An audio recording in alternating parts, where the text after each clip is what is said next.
Bienvenue dans cette rubrique Les deux sessions dans la presse qui se veut un tour d'horizon de ce qui s'est décrit dans les médias sur cet événement.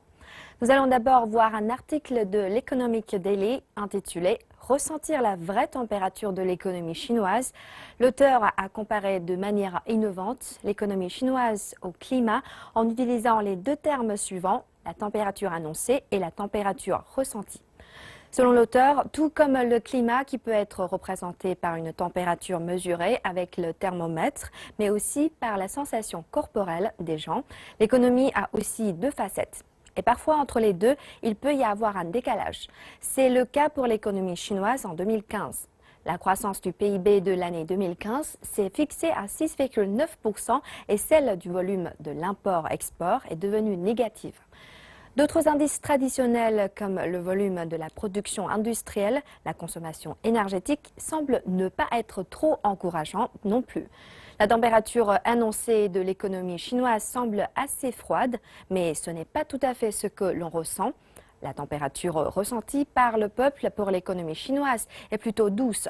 Le journal a ensuite présenté des éléments de preuve. Au niveau de l'emploi, plus de 13 millions de nouveaux postes ont été créés. Le taux de chômage dans les grandes villes était de 5,1%, plus bas que l'Allemagne, pays exemplaire en Europe. Côté revenus et prix, le revenu annuel par habitant a augmenté de 7,4%, ce qui est plus important que le PIB. L'IBC a progressé de 1,4%, un niveau relativement bas. Ce rapport revenu-prix fait que les Chinois voient gonfler leur portefeuille ainsi que leur sentiment de bonheur. Il a ensuite évoqué le système de sécurité sociale chinois qui couvre désormais plus de 900 millions d'habitants, l'achèvement de la construction de 7 620 000 logements sociaux et le nombre d'étudiants d'origine des régions éloignées des principales universités a augmenté de 10,5%. Et chaque jour, 12 000 nouvelles entreprises sont créées. Tous ces éléments constituent la température ressentie par le peuple pour l'économie chinoise, qui est plutôt doux. De quoi être optimiste pour l'avenir. Sur le même sujet, un article de l'économiste de Bloomberg, Chen Zhiyuan, a été largement rapporté dans les médias chinois. Dans cet article, il a tout d'abord évoqué la politique monétaire de la Chine, soulignant que l'intégration du yuan dans le panier de retrait spécial du FMI a eu des impacts positifs sur l'économie chinoise. Selon M. Chen, malgré le ralentissement de l'économie chinoise durant ces dernières années, on a toujours raison d'être optimiste pour son avenir.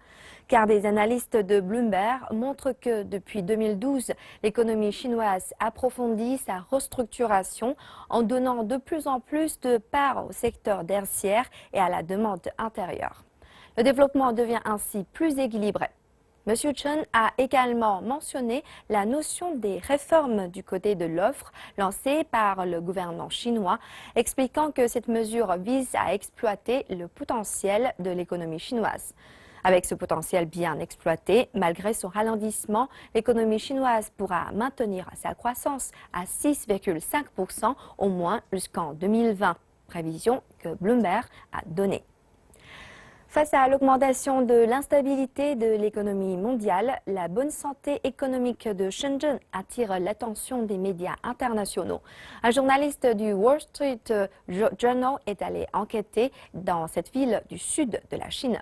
Il a souligné dans son reportage qu'aucune pression économique ne peut être éprouvée dans cette ville. De plus en plus de PME dans le secteur manufacturier commencent à produire des imprimantes 3D, des gyrobots et des robots. Shenzhen est devenue une locomotive de la transformation industrielle de l'économie chinoise. On se tourne vers le Guangming Daily maintenant. Avec le développement des nouveaux médias, le secteur des communications a connu de grands changements. Selon les statistiques, en décembre 2015, les internautes chinois étaient au nombre de 688 millions et la pénétration d'Internet atteint les 50% de la population. Les médias traditionnels font face désormais à de nouveaux défis et de nouvelles opportunités. Le développement de la fusion entre les médias traditionnels et les nouveaux médias fait partie du rapport d'activité du gouvernement. Pourquoi cette proposition ? comment arriver à cet objectif? Combien Daily a recueilli les points de vue des députés sur le sujet. Selon Wang Yafei, la fusion des médias consiste non seulement dans le mariage entre les contenus, les images et la vidéo, mais aussi celui entre les médias et les autres secteurs, comme les expositions, le tourisme ou la finance, ce qui permettra de créer un modèle commercial et de donner ainsi une force pour parvenir à un développement durable. Selon Liu Bingjie, il est important d'unifier les lois et les règlements. En Chine, chaque type de média a sa propre réglementation, ainsi que ses différentes cibles et un public différent. Sans les unifier, il est difficile de créer une ambiance de concurrence juste. Selon Zhou Mingwei, la fusion des médias n'est pas une simple addition. Elle nécessite de diversifier les façons de diffuser les informations en mettant ensemble les livres, les journaux, la radio, la télévision et Internet. Le public peut aussi prendre part dans la diffusion des informations. Et pour terminer, un sujet un peu plus léger. Durant les 2 sessions annuelles, un passage long de près de 100 mètres dans le hall situé au nord du Palais du Peuple est l'endroit réservé aux journalistes pour recueillir des informations de la part des ministres.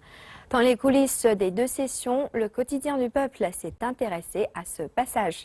Ces dernières années, il se produisait souvent des accidents alors que les journalistes se précipitaient dans ce passage pour trouver les dernières nouvelles.